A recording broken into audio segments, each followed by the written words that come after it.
बिस्मिल्लाहिर्रहमानिर्रहीम। अस्सलाम वालेकुम। मैं ज़की अब्बास हूं। नाज़रीन, आज 3 जुलाई है, जुमेरात का दिन है और थंबनेल आपने देख लिया होगा कि इजरायली खुफिया एजेंसी मोसाद का जो इंटेलिजेंस चीफ है वो मारा गया है। मतलब ये इतनी बड़ी खबर है जिसने पूरी दुनिया के अंदर तहलका मचा के रख दिया है, क्योंकि दुनिया में जिस तरह से मोसाद कार्रवाइयां करती है उसके जासूस पूरी दुनिया के अंदर फैले हुए हैं। बल्कि अभी रिसेंट एग्जांपल ले लीजिए कि ईरान के अंदर जो जंग हुई, पहले दिन जब ईरान के ऊपर हमला किया गया था तो जो मोसाद जो वहां पर उनके एजेंट्स थे वो सारे के सारे ईरान के अंदर जो कैसे फैले हुए थे, उन्होंने ईरान का कैसे सिस्टम नाकारा किया और फिर उसके ऊपर एयर स्ट्राइक्स हुए। फिर वहां पर जो है वो उनके मुकम्मल तौर पर एयर डिफेंस सिस्टम को नाकारा किया गया। कैसे उन्होंने पूरे का पूरा ईरान को पहले दिन हमले से पहले कोलैप्स करके रख दिया। लेकिन आज ये खबर जो है इसने पूरी दुनिया के अंदर खलबली मचा दी है कि क्या मोसाद चीफ जो है वो भी टारगेट हो सकता है। ये जो मिथ बनी हुई थी वो आखिर टूट गई है। और ये नहीं कि वो अपनी मौत मर गया, नहीं, उसको कत्ल किया गया है।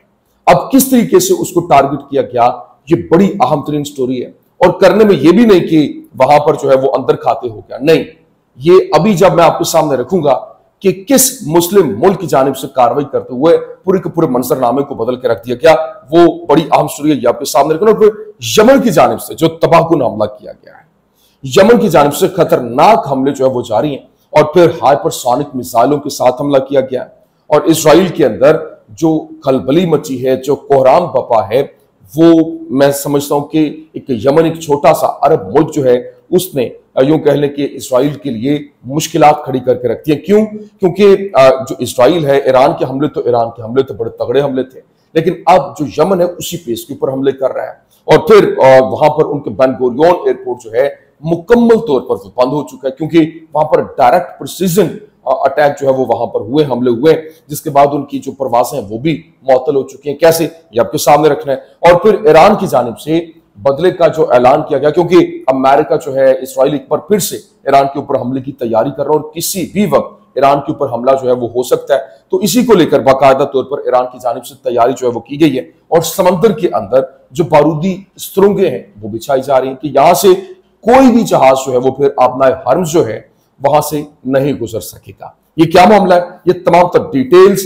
वन बाय वन आपके सामने रखते हैं। अच्छा नाज़रीन, सबसे पहले मैं आपको बता दूं, देखिए इस वक्त जिस तरीके से जो इसराइल है वो ये क्लेम करता है कि उन्होंने ये जो ऑपरेशन राइजिंग लायन जो है वो किया है और अपनी विक्ट्री जो है वो भी अनाउंस करता है। इसके ऊपर एक प्रॉपर मीडिया के अंदर एक कैंपेन चलाई गई कि हमने ये जंग जीत ली है। और फिर उसने बताया कि हमने जो इनके 50% जो इनके जो मिसाइल है उनको डिसमेंटल कर दिया है। फिर 3 इनके न्यूक्लियर जो साइट्स हैं उनको मुकम्मल तौर पर तबाह कर दिया है। उसके बाद उन्होंने कहा कि इनके 30 से ज्यादा जो ऑफिशियल्स हैं वो हमने मार दिए हैं। इनके 99% से ज्यादा जो इनके ड्रोन्स हैं और उनको हमने इंटरसेप्ट किया है। और हर 15 मिनट के बाद एवरेज जो इनके ऊपर हमने हमले किए हैं, स्ट्राइक्स किए हैं, तो तकरीबन 1270 के करीब स्ट्राइक्स। तो ये सारी चीजें एक तरफ। अब जो मैं खबर आपके सामने रखने जा रहा हूं, जो इस वक्त पूरे के पूरे मंजरनामे को बदलती हुई दिखाई दे रही है, और साबिक CIA तज्जियाकार है जिसका नाम है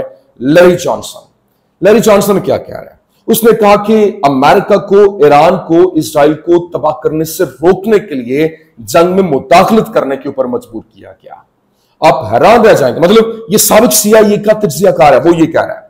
और वो कहता है कि बहुत से लोग ये नहीं समझते कि इसराइल मुकम्मल शिकस्त से 1 या 2 हफ्ते जो है वो दूर था।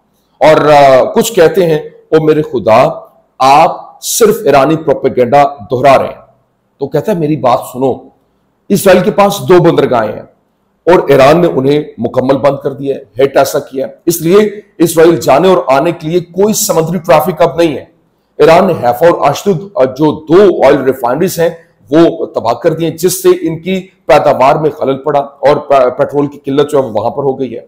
ईरान ने इसराइल का वाहिद बैनुल अक़वामी हवाई अड्डा जो है वो भी बंद कर दिया, बेन गुरियन हवाई अड्डा, और इसराइल इसको जारी नहीं रख सकता। अब आज हम मेन स्टोरी के ऊपर, जो मैंने आपको बताया कि इसराइल का जो चीफ है वो मोसाद चीफ, खुफिया इंटेलिजेंस चीफ, वो कैसे निशाने पे आया। हुआ जनाब वाला ये, कल मैंने डिटेल आपके सामने रखा था कि ईरान की जानिब से जो इसराइल के अखबार है हैरिट्स अखबार और फिर जो अमेरिकी मैगजीन है फॉरेन पॉलिसी, उसकी जानिब से ये तमाम तर डिटेल जो है वो सामने रखी गई थी और बताया गया था कि कैसे ये सारी की सारी कार्रवाई की गई है और कैसे ईरान जो है उसने हमले किए। अब खबरें जो है वो अनवेल होना शुरू हुई हैं और ये जो खबर अभी रिवील हुई, क्योंकि आपको याद होगा कि जर्मन अखबार जो है, जर्मन न्यूज चैनल की रिपोर्टर थी, उसकी जानिब से रिवील किया गया कि हमें अंदर जाने की इजाजत नहीं है। कोई भी ऐसा इलाका, सिर्फ मखसूस इलाके में गवर्नमेंट की जानिब से कहा गया कि आप यहां पर जो है वो कवरेज कर सकते हैं, इसके अलावा आप कवरेज नहीं कर सकते हैं। अब उसने कहा कि यहां पर उसने तो पूरी पूरी कहानी रख दी थी, अब वो आहिस्ता आहिस्ता स्टोरीज अनवेल हो रही हैं। जिस तरह से कल मैंने आपके सामने रखा था, कल मैंने आपको बताया था कि जो ईरान की हमले के अंदर जो 45 इसराइल की साइंसी लेबोरेटरीज हैं, 10 मिलिट्री साइट्स हैं, मिलिट्री स्ट्रेटेजिक साइट्स हैं और फिर 2 ऑयल रिफाइनरीज हैं, वो तबाह हुई, वो निशाने पे आई हैं। और ना सिर्फ ये, बल्कि अब जो खबर आई है कि जो इसराइल का मोसाद का खुफिया इंटेलिजेंस चीफ जो है वो जान की बाजी हार गया, वो मारा गया और वो इसी हमले के दौरान हुआ, ईरान के हमले के दौरान। रिपोर्ट्स में दावा किया गया है सॉरी रिपोर्ट्स में दावा किया गया कि इसराइल के मोसाद के सरबराह डेविड बर्निया ईरान के ताजा तरीन जो प्रिसीजन अटैक्स थे उसके अंदर वो मारे गए। और तेहरान अब गेम नहीं खेल रहा है, इसराइल की खुफिया कार्रवाइयों के सबसे ऊपर वाले जो अहम तरीन पोजीशन के ऊपर शख्स है उसको ये निशाने पर लिया क्या है और एक वाज़े पैगाम है कि वो अछूत नहीं है। मतलब ये समझते थे कि उसको वो कहां पर हिट हो सकता है। क्या ये वो लम्हा है जब खित्ते की खुफिया जंग जो है वो पूरी तरह खुलकर अब सामने आ चुकी है। लेकिन अभी जो ये हमला हुआ मोसाद का हेडक्वार्टर हर्जिलिया के अंदर मौजूद है, वहां पर मीजल स्ट्राइक जो हुई और वहां पर एक यूं कह लें कि ये एक बड़े बंकर के अंदर मौजूद थे और बंकर को जाकर हिट किया। उसके बाद वहां पर ये अभी खबर जो है वो कल इसको रिवील किया गया है और आहिस्ता आहिस्ता आप देखेंगे बहुत सी चीजें जो है वो अनवेल आपको होती हुई दिखाई भी देगी। ये तो एक बहुत बड़ी खबर थी, मैंने कहा ये मैं आपके सामने रखूं। अभी आप अंदाजा करें कि इसराइल उम्मीद कर रहा था कि फोर्डो तनसीब पर अमरीकी हमला इसकी मुकम्मल तबाही का बायस बनेगा और या इसे कई साल तक गैर फाल कर देगा। पेंटागन की तशखीस ने अभी इसराइल को ईरानी जोहरी प्रोग्राम को तबाह ना करने बल्कि इसे तकरीबन 2 साल तक मुअख्खर करने पर मायूस किया। पेंटागन क्या कह रहा है? पेंटागन ने कहा कि हमारा अंदाजा यह है कि फोर्डो, अस्फहान और जो नतंज तनसीबात हैं उस पर हमारे हमलों ने ईरान के जोहरी प्रोग्राम को तकरीबन 2 साल पीछे कर दिया। हमारे हमलों ने वो अज्जात तबाह कर दिए जिनकी ईरान को एटम बॉम्ब बनाने के लिए जरूरत थी। तो इसके साथ साथ अभी आप अंदाजा करें कि इस वक्त जो व्हाइट हाउस है, मैंने आपको कहा ना कि हमले की तैयारियां हो रही हैं, अमेरिका हमले की तैयारियां कर रहा है, इसराइल हमले की तैयारियां कर रहा है। अभी इसराइल का अखबार है टाइम्स ऑफ इसराइल, उसने रिपोर्ट किया White House confirms US halting some shipments of key military aid to Ukraine. जो यूक्रेन को मिलिट्री एड दी जानी थी वो जो है वो रोक दी गई है और बाकायदा तौर पर ये मैं नहीं कह रहा बल्कि ये बताया जा रहा है कि जो उनके साथ मुआहदा हुआ था, जो एक अग्रीमेंट हुआ था अब अमेरिका और यूक्रेन के दरमियान, उसकी शिपमेंट जो है $500 मिलियन का वो वहां पर उनके साथ मुआहदा हुआ था, वो रोक दिया गया। उस शिपमेंट जो है वो रोक दी गई है। लेकिन अब वही तमाम तर जहाज, वही जो शिपमेंट है वो बाकायदा इसराइल को प्रोवाइड की जा रही है। और खबर ये है कि इस वक्त ईरान रेडी इस वजह से है कि उसने अब बारूदी सुरंगें बिछाना भी शुरू कर दी हैं। उसकी रीजन ये है कि Israel and the US are preparing for a new war. वो एक नई जंग के लिए तैयारी कर रहे हैं। A large number of US military cargo planes landed at Ben Gurion airport. जो बेन गुरियन एयरपोर्ट है वहां पर cargo plane, military cargo plane जो है वो अमेरिका के, वो वहां पर उतरे और अब इसके बाद यही मंजरनामा बदल रहा है कि यहां पर एक नई जंग जो है वो छिड़ने जा रही है, जिसको लेकर बाकायदा तौर पर ईरान की जानिब से रॉयटर्स ने ये खबर रिपोर्ट की और कहा कि Iran has made preparation to lay mines in the strait of Hormuz in case of any renewed aggression. और अगर कोई भी किसी किस्म का अग्रेशन दोबारा से रिन्यू होता है तो स्ट्रेट ऑफ हॉर्मस जो है वहां पर बारूदी सुरंगें, माइन जो है वो बिछाने की तैयारियां की जा रही है और बिछाए जा रहे हैं। इस हवाले से बाकायदा टाइम्स ऑफ इसराइल ने भी रिपोर्ट किया, Iran ready to mine strait of Hormuz after Israel began strikes से यूएस सोर्सेज। और यूएस सोर्सेज जो है वो ये क्लेम कर रहे हैं और स्ट्रेट ऑफ हॉर्मस जो है वो इतना इंपॉर्टेंट इलाका है, अगर वहां पर बारूदी सुरंगें बिछ जाती हैं तो पूरी का पूरा मंजरनामा बदल जाएगा। लेकिन अभी एक और चीज जो बड़ी इंपॉर्टेंट है, जो कि यमन जिस तरह से हमले कर रहा है, मतलब हाइपरसोनिक मिसाइल ये सुपरसोनिक से वन स्टेप अहेड है। हाइपरसोनिक और सुपरसोनिक में मैं आपको छोटा सा फर्क बता दूं। जो सुपरसोनिक होता है वो आपकी आवाज की रफ्तार के साथ साथ मूव करता है, लेकिन जो हाइपरसोनिक होता है वो आपकी आवाज की रफ्तार से तकरीबन 6 गुना तेज, मतलब आपकी ये इतनी पेस के साथ जाता है कि आपकी आवाज भी पहुंची नहीं होती और ये डायरेक्ट वहां पर जाके हिट कर देता है।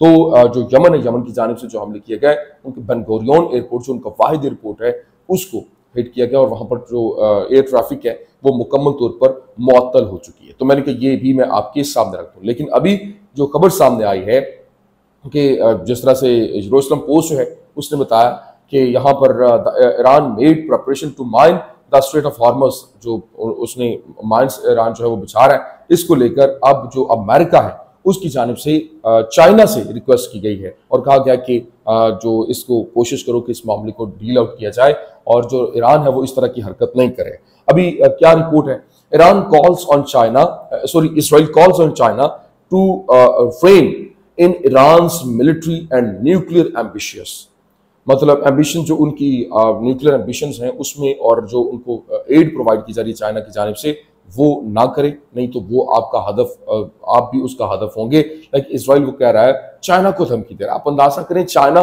वो मुल्क जो कि पूरी दुनिया के अंदर जिसकी एक धाक है और वो अमेरिका के साथ टक्कर ले रहा है, इसराइल उसको धमका रहा है कि अगर तुम इस तरह करोगे तो फिर तुम भी हमारे निशाने पे होगे। और फिर अभी मोसाद जो है वो उसके जानिब से तेहरान को कहा गया कि we already know your secret war commanders, मतलब अभी कमांडर जो हैं वो तैनात किए गए लेकिन उनका नाम खुफिया रखे गए।